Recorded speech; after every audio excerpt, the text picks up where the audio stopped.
राधे दोस्तों, कैसे हैं आप सभी। आशा करती हूँ आप सभी बहुत अच्छे हैं और अपना ख्याल रख रहे हैं।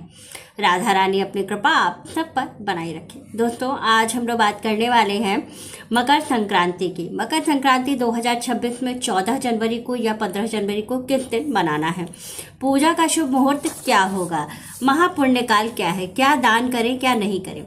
देखिए, सारी चीज़ें बताऊंगी, इस वीडियो अंत तक देखिएगा और बहुत अच्छे से आपको समझना है कि सारी चीज़ें आपको कैसे करनी है जिससे कि आपको मकर संक्रांति का पूर्ण फल प्राप्त हो सके। तो चलिए वीडियो शुरू कर लेते हैं और सारी चीज़ों को बहुत ही डिटेल में समझ लेते हैं कि आपको क्या क्या करना है। महापुण्यकाल, सबसे पहले आप ये समझ लीजिए कि महापुण्यकाल क्या होता है। महापुण्यकाल पूरे दिन में एक बार होता है जिसमें कि किया हुआ दान महादान के बराबर होता है, जिससे हमें बहुत पूर्ण फल की प्राप्ति होती है। तो सबसे पहले हम ये जानेंगे कि मकर संक्रांति हमें मनाना कब है, 14 को या 15 को। तो देखिए, जो शास्त्र सम्मत है और पंचांग के अनुसार 14 जनवरी के दिन षटतिला एकादशी पड़ रही है। तो षटतिला एकादशी के दिन, और सबसे महत्वपूर्ण विषय है कि मकर संक्रांति जब सूर्य मकर राशि में प्रवेश करते हैं तब मकर संक्रांति का त्योहार मनाया जाता है। तो ऐसी स्थिति में जो मकर राशि में सूर्य प्रवेश कर रहे हैं वो रात्रि 9:13 पर कर रहे हैं। तो ऐसी स्थिति में जब हमारे यहाँ सुबह में, यानी कि जब जो सूर्योदय के समय जो तिथियां होती हैं हम उसे ही मानते हैं। तो इस अनुसार जो है इस बार की 2026 की जो मकर संक्रांति है ये मनाई जाएगी 15 जनवरी को। 15 जनवरी के दिन गुरुवार पड़ रहा है। ऐसे में बहुत लोगों के मन में संशय है कि गुरुवार के दिन हमें खिचड़ी बनानी चाहिए या नहीं बनानी चाहिए, दान करना चाहिए या नहीं करना चाहिए। सारा कुछ अभी आगे आपको बताने वाली हूँ। सबसे पहली चीज़ आपको क्या करना है, देखिए, जो मकर संक्रांति है ये 15 जनवरी को मनाया जाएगा, ये मैंने आपको क्लियरली बता दिया है। दूसरा काम आपको क्या करना है, क्योंकि मकर संक्रांति के दिन संगम पर स्नान, गंगा नदी पर स्नान, पवित्र नदी पर स्नान का सबसे ज़्यादा फल होता है। लेकिन अगर आप इस दिन मकर संक्रांति के दिन पुण्य नदियों पर जाकर के स्नान न कर पाए तो घर पर नहाने के जल में थोड़ी सी काली तिल डाल करके स्नान कर लीजिएगा।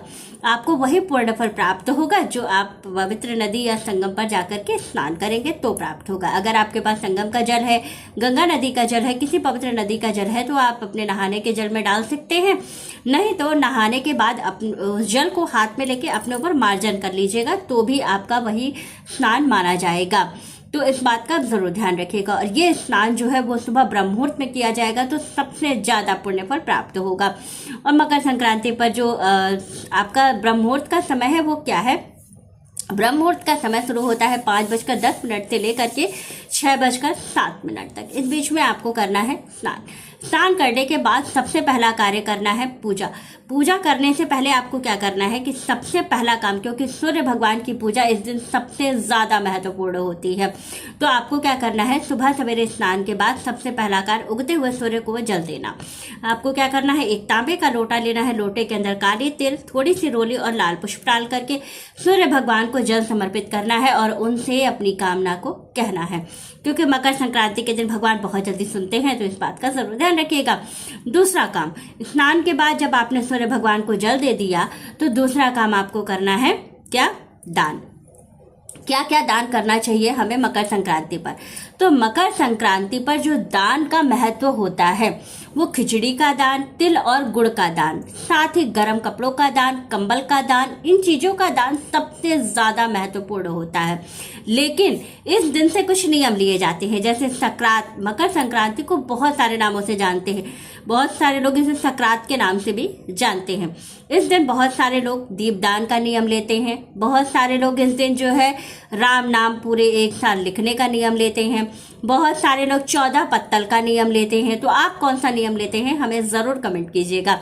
साथ ही इन सारे नियमों का पालन किया जाता है। दीपदान, इस दिन कहा जाता है कि सब कुछ करने के बाद मकर संक्रांति पर जो एक सबसे महत्वपूर्ण काम होता है दीपदान का, जो लोग इस दिन दीपदान करते हैं उनको बहुत पुण्य फल प्राप्त होता है। तो जो लोग पवित्र नदी या सरोवर पर स्नान करने जाएंगे वो वहां पर दीपदान कर लेंगे, और जो लोग घर पर स्नान करेंगे वो अपने घर के मुख्य द्वार पर एक दीपक का दान करेंगे, यानी कि दीपदान कर लेंगे। दूसरा, आप शिव जी के मंदिर में जाकर के एक दिया जरूर जलाइएगा।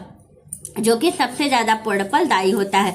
शिव जी के मंदिर में मकर संक्रांति के दिन 1 लोटा जल चढ़ा करके 1 दीपक जला के उसमें थोड़ी सी काली तिल डाल दीजिएगा, अपनी कामना को कहते हुए, अपनी समस्या, अपनी परेशानी कहते हुए।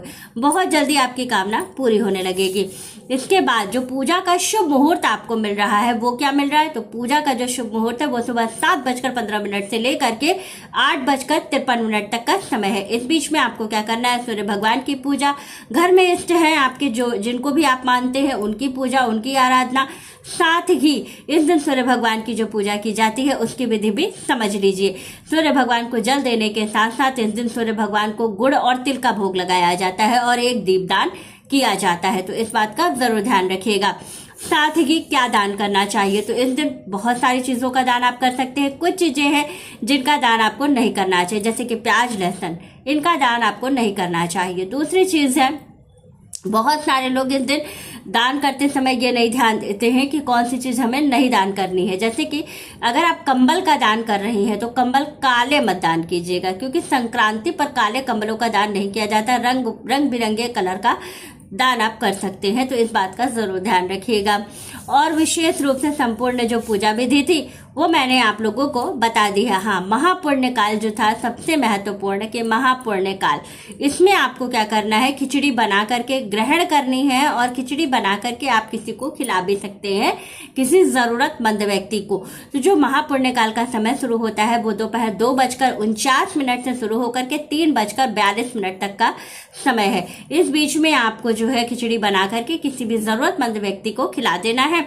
अगर नहीं कोई अगर ऐसा आपको मिलता है तो आप जो है कच्चे खिचड़ी का दान भी कर सकते हैं, मतलब खिचड़ी की सामग्री का दान आप कर सकते हैं। तो इस बात का जरूर ध्यान रखें। तो वीडियो अच्छी लगे, जानकारी अच्छी लगी तो वीडियो को लाइक, शेयर और सब्सक्राइब जरूर कीजिएगा। राधे राधे दोस्तों।